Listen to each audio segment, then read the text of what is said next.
Hello, welcome back to Stuck in the Middle Kingdom with You, a podcast about a culturally shocked English teacher navigating a first year in an international school in China.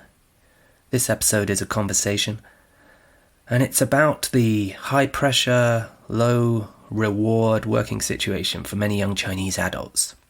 Just after an incredibly stressful education system, that's got to be a bit of a slap in the face to be in that kind of working environment. So, that's what we want to explore today. You may have heard some of these Chinese phrases such as lying flat and let it rot. These terms pop up in Western media from time to time. There's seems to be an appetite in the Western press for anything which suggests that there's disquiet among the next generation of Chinese people. I guess maybe it's reassuring to think that the youth don't buy into the government's way of doing things. So I wanted to talk to one of them and see if this is a kind of subculture or a response to social or economic situations or what. So, in this episode, after getting a feel for what life is like at school and in the office, that's me and my guest Andrea, who works in an office in Shanghai, we kind of go through some of these terms, try to explore them a little, make sense of them. We begin with 996, then Sun culture, Buddha chill, Neijuan, lying flat, let it rot, and touching fish. All in their own way a reaction to life in an increasingly well-developed modern China.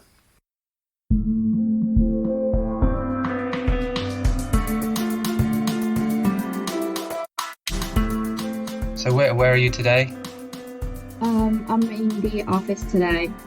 You're fairly new to the Chinese workforce, and you work in kind of big offices in Shanghai. So where do you work now, and is it related to what you did for your studies? I work for an international education consulting company, but this has nothing to do with my major in university because my major was transportation management.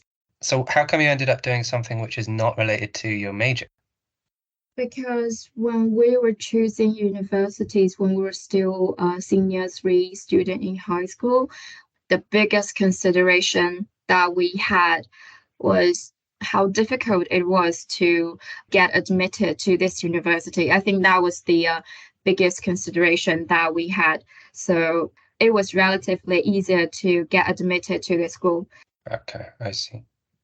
So education in China's quite high pressure, from my understanding. Do kids in general get a lot of pressure from parents, yeah? Most of the children, yes, they get quite a lot of pressure from their parents. That kind of pressure, does it change from, high school on the one hand and university on the other hand? Or does it just continue?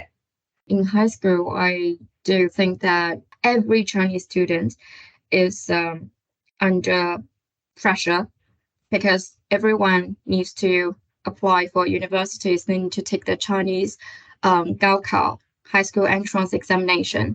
And we got so many students every single year. So it's very competitive.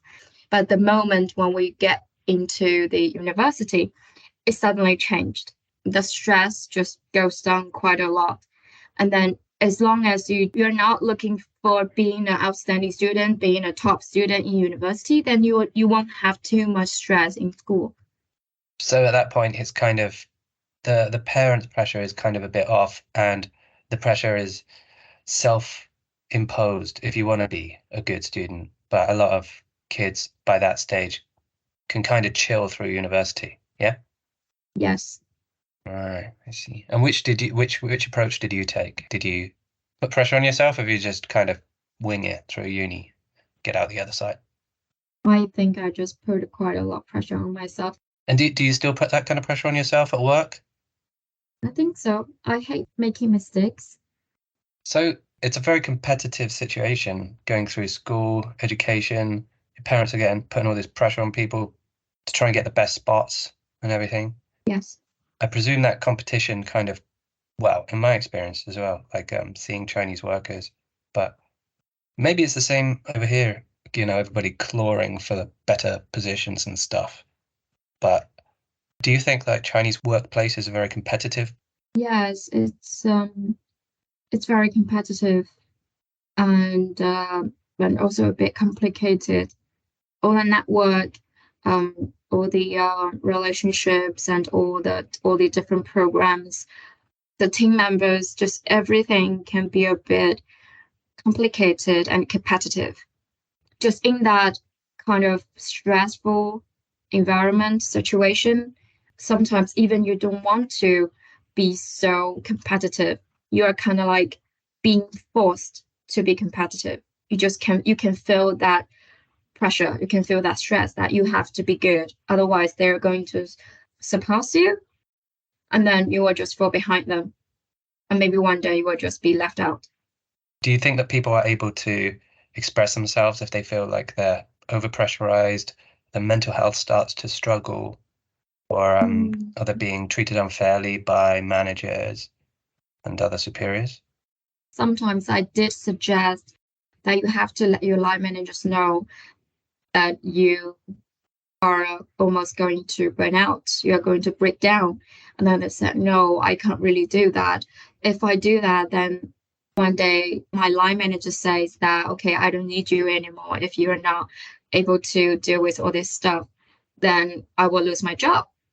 So they are afraid of speaking out what they need, speaking out their real situation. But aren't there, it's like a naive question, but wouldn't there be legal protections to stop people firing you just because you're overworked? Yes, there is some contract laws, but not many of us know in that much detail. So sometimes we don't know how to use all the laws to protect ourselves. That sometimes we just go with the flow and go with the company's flow. If they want to fire us, we don't even know how to fight back. Sometimes, because it happened before.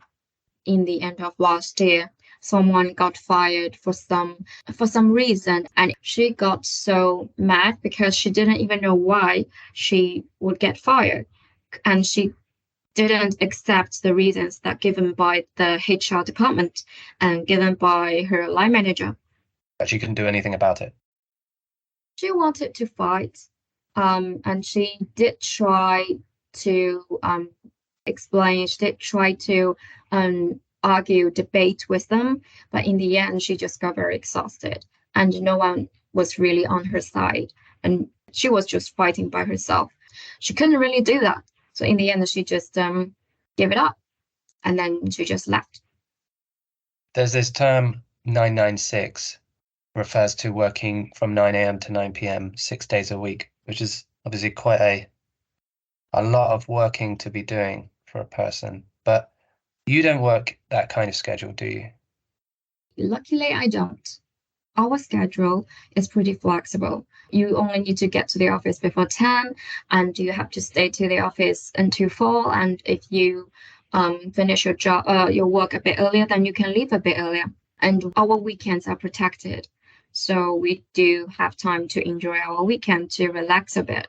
That sounds pretty good. Is that because, as you say, it's like there's this international aspect to your company?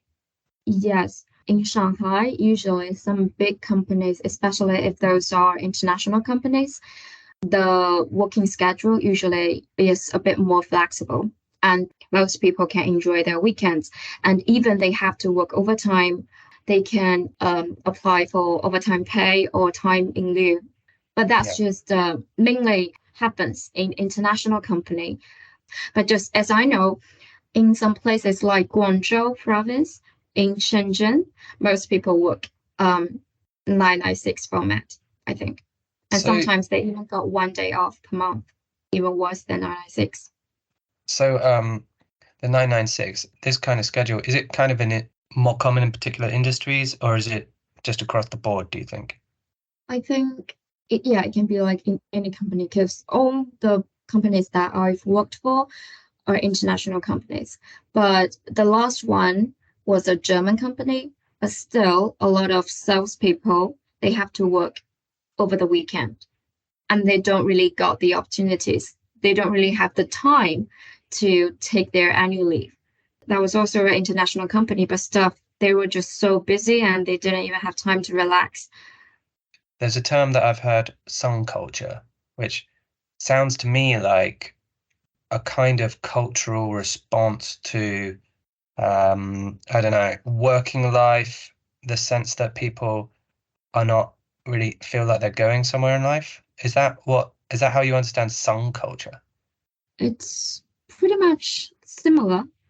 Some culture, to me, it's just the words or the pictures of the young group with depression or the other negative emotions, and to some extent it is the representation of the mentality and social psychology of the youth nowadays. But this word comes into existence since 2016, and after that we have quite a few new words. For example, in 2017 we have a word for she. It refers to a lifestyle guided by everything goes along with fate. And this attitude towards many things in the world is nothing. And people do not make special efforts to pursue anything, but accept the situation that comes to them relatively passively and let it go. With this sung culture and the boshi, which is like a kind of a Buddha style, perhaps. Where do you see this culture coming out? Is it online, or how do you know this is happening in life? When you notice this word, usually it exists for a while, and then suddenly one day you saw the definition on the social media that now we have forming this culture or something like that. Mm. Yeah. You know, one of the pictures that went around that I would see on WeChat a few years ago was Pepe the Frog. Do you remember Pepe the Frog? No. And I think Pepe the Frog was in China used as a kind of song culture kind of image online. I'll show you a picture of him.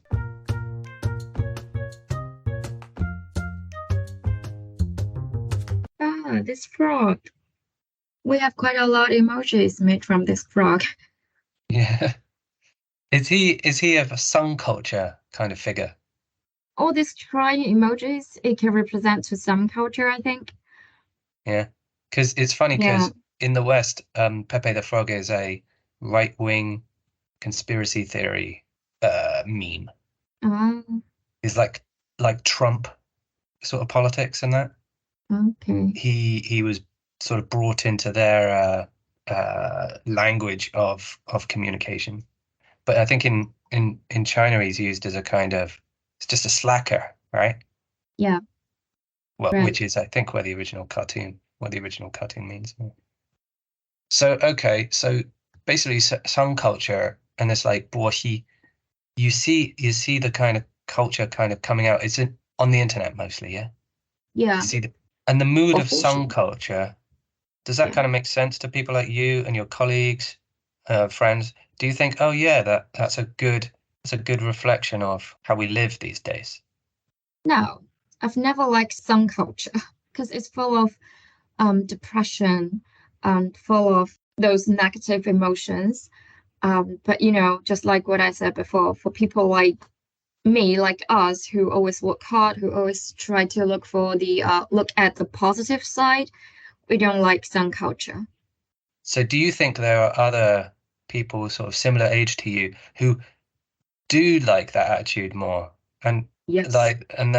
what do you think about them? You can feel the big differences between people like them and people like us. Because I got a friend, and whenever I talk about something with her, and she would just be like, "Oh, whatever. It has nothing to do with me. Oh, whatever. It's not possible. It's not going to happen anyway. Oh, whatever. I'm not going to be the lucky one anyway." Just always think that nothing is going to develop in a good trend. That's just their attitude towards the world. But does this attitude come from like her experience of just not getting anywhere at work or just being constantly pressured by things like that? It could be that reason. But you prefer to kind of keep the optimistic approach. Not really keep the optimistics. I think I just like to overcome all the obstacles that are in front of me because I like challenge. Hmm. That's why. And then after that, in 2020, We have another word called Neijuan, and this it's more like a social phenomenon. It refers to irrational internal competition to be forced to compete by the external or internal social environment. Basically, it means you spare a lot more efforts than usual, but you get less benefits than usual. Yeah. Everyone is trying to fight for the limited resources because we don't have that much resources in the society anymore. But we got such a big population in China, so we have to spare more efforts try to prove that we are good enough, we're more outstanding than the other people. We compete with each other, we become quite competitive. But in the end, maybe we don't get the result. We don't get a good result. We don't get what we want. We just get less benefits. And this is because of the stage of China's development economically. Yes, it has a big connection between the economical development. Although China's expected to have quite a fall in the population over the next kind of decades, Yeah. because the young people aren't having so much kids. So, but that's expected to make things worse, right? The population decline is, some people would say, it's not going to actually make life easier in the sense of that kind of competition that you talk about. I don't know. I'm not so sure what will happen in the future, but I only know that for people in my generation, we were pretty stressed because if we are going to get married and have children, then which means we're going to take care of our children. But at the same time, we also have to take care of our parents. And many of us even have to take care of our grandparents. So which means we have to take care of 8 elder people and at least 1 child. And now the government encourage us to have more babies. Now we are allowed to have 3 babies at most because our population is going to decline very soon. So if any of us will have 3 children, which means we will take care of 3 children at the same time, another 8 elder people in the future. But we are just 2 of us. We have to take care of so many people. 2 of you, but everyone, a lot of people are getting divorced as well. So maybe not even 2 of you. Yes, that's also a problem because the divorce rate in China is climbing up incredibly quickly. Yeah, women are working and their traditional roles are changing. They have their own career, they have their own income, and they have decent social positions in the society. So their mindset has changed quite a lot. So I think this is one of the main reasons why the divorce rate is so high, goes so high so quickly. Okay, back to the young workers of China. There's another term, tangping. Tangping. It means lying flat in English. Yes, it got pretty popular since 2021, not long ago, only a couple of years ago. Tangping means we just don't have many reaction or we don't resist anything. And in some contexts, it means that we just have no desire. We don't have a strong desire to achieve success, to make some big change. It is actually choosing the most inactive way to rebel, to fight against the social environment. And when young people choose to lie flat, they choose to break away from the mainstream path of working overtime, getting promoted, making money, or buying a house, or buying a car, just passively fight against all these social rules. Are they giving up? Is that what it means? Yeah, I mean, it's like just to try to get the promotion and try to make more money. I just don't want to do that. It's very exhausting. So I'm just going to lie back and then do what I can do. And then if I can get promoted, then I can get promoted. That would be fantastic. But if not, I'm not going to kiss somebody's ass, just try to get promoted. Yeah, passive. That's just an attitude. I'm going to fight against all these social rules and all this burden on me. I'm going to rebel against that by using all these passive ways. I see. What's next? The next one is let it rot in English, and in Chinese it's 摆烂, and it becomes pretty popular last year in 2022. And this one means that when you see that things can no longer be good, they just simply stop taking measures or any actions to control them and just let them continue to go bad. They just don't do anything. For example, if you're leading a program and your manager or your boss doesn't really listen to you and you know their decisions are not right, and you try very hard to persuade them to take your suggestions, but they just don't. In the end, you just, you know what? I'm not going to try anymore. If you want to do that, I don't care whether we're going to fail or not. And it can also be used in our daily life as well. Because, our relatives, they always like to pay a lot of attention to our marriage stats. And then they will always like to ask young people, do you have a boyfriend? Do you have a girlfriend? Do any blind dates and stuff like that? Just so many young people, after being asked the same question so many times, they will also have this let it rot attitude. They will just be like, oh, if you like that boy, then you can just live with him. I'm not interested in him. What, you say that to the parent? I'm not saying this to my parents, but my friend. Her parents wanted her to do the blind dates, and so many times, and she's already done a blind date for, I don't know, 30 or 40 times already. Every time her parents would say, oh, I think this boy is pretty nice. Why don't you like him? Now she would just say, well, if you like him, why don't you just live with him? And that's just her let it rot attitude. Okay. Yeah. It's like a more intense version of lying flat. Yes, a little bit more. Less passive. It's just like, I don't care if I'm still single when I'm 30 or 40 years old. I'm not going to find anyone. If you like him, then you just go with him. That's just your attitude. Just let it rot. All right. There's one I came across called touching fish. Do you know about that? Touching fish? Yeah, touching fish. Touching fish exists for a long time. Yeah, in Chinese, in Mandarin, it's 摸鱼. It's a common behavior that people usually have. They are 摸鱼 when they are on their seats. Just they pretend that they are very busy. They pretend that they're replying emails, they are talking to their clients, they are talking to their vendors. But the fact is, maybe they're just complaining about their line manager on WeChat, or maybe they're just watching some videos that is not work related. That is just 摸鱼. Slacking. Yes. Why touching fish? Why touching fish? Why does this work? Why fish? Why fish?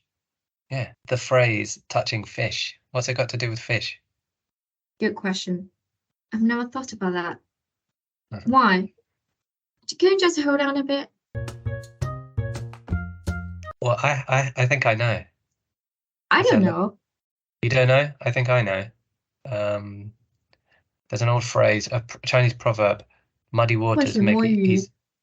Yes, it comes from 浑水摸鱼, this Chinese idioms, which means because the water is not clear enough, so the fish couldn't really tell the direction, and then just take this chance that you can just get the fish. So which means that you can get some exceptional benefits from doing that.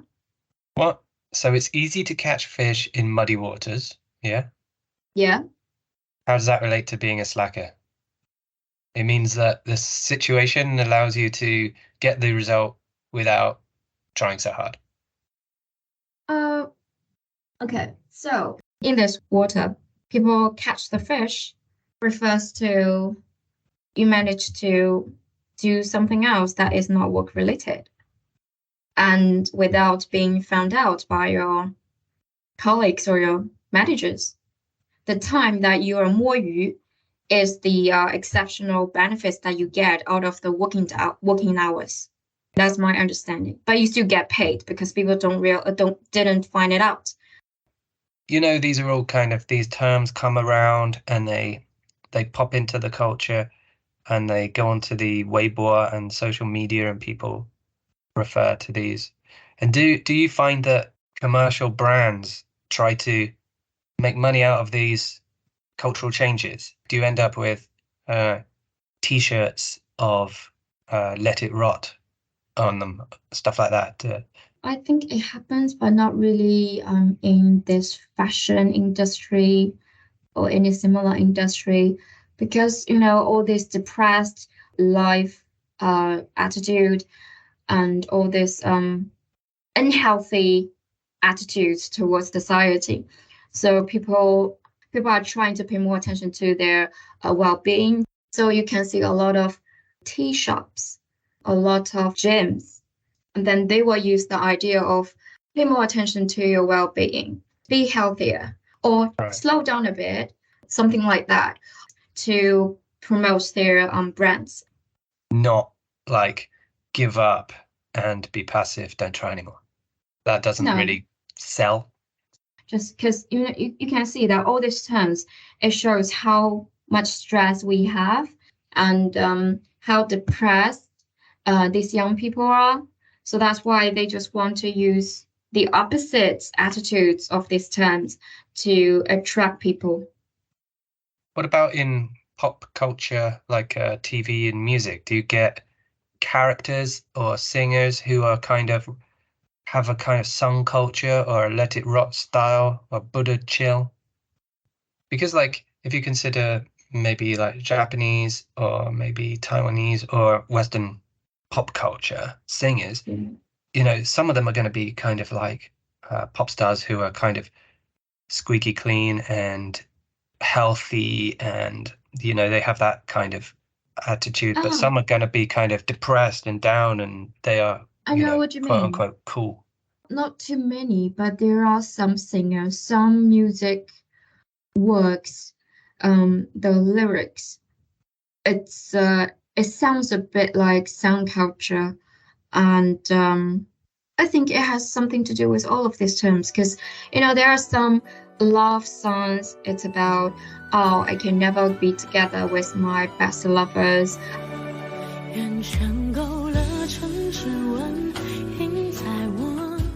I love them, but just for whatever reasons, we're not able to get together, stuff like that. There are quite a lot of love songs about that, so it's pretty like sound culture, because everything is so depressed and just no good ending, always bad ending.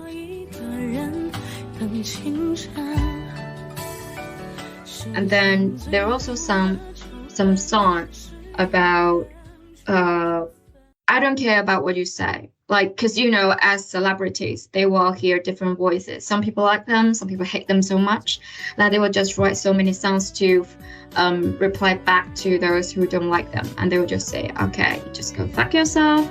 I'm just being myself. And there's still so many people like me, stuff like that. And they will put all those answers in the lyrics, and then they will make it a song.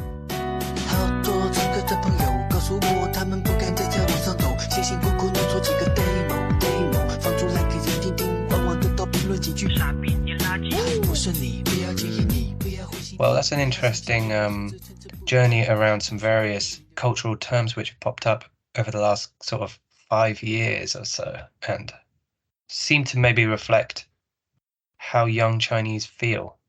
Although it sounds like you, Andrea, yourself, you don't really have any of these attitudes, right? It's just something you see. I do. I don't have some culture, but I have all the rest. Oh, right, yeah. Yeah. I have the Forshi attitude. That's the Buddha one. Then, yeah, the Buddha one. I'm also experienced the Neijuan era in China, because that's not something I want, but I'm in this country, I'm in this environment, so I'm kind of forced in that. So I have to be competitive. I have to compete with other people. I have no choice. And thumping, because Neijuan is very exhausting. So I always want to let it rot. I also want to lie flat, and I sometimes do that, and I do more you a lot. You mean you are at work, but you're not working? For example, I don't have too many meetings, but I have a lot of documents to create. And then if I'm not in a good mood today, and then I'll just go to the toilet like 5 times per day. Every time I would just spend 30 minutes in the toilet, and I'll just spend some time on TikTok, spend some time on watching some videos, some TV shows, some movies, or just listen to some music and don't do anything. And then just relax for a while and then just go back to work.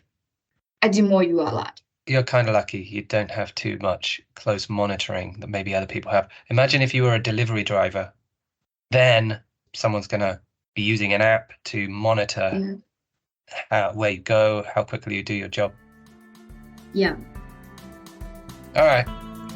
Andrea, thank you for coming onto the podcast to talk about working and all this interesting topic about well, there's a small glossary of terms for you to describe bummed out young adults in China, so there you go. Still not completely sure about how the touching fish metaphor means slacking off at work. Back to the story in the next episode, and teacher friend Jess and I go to the nearby water town of Suzhou.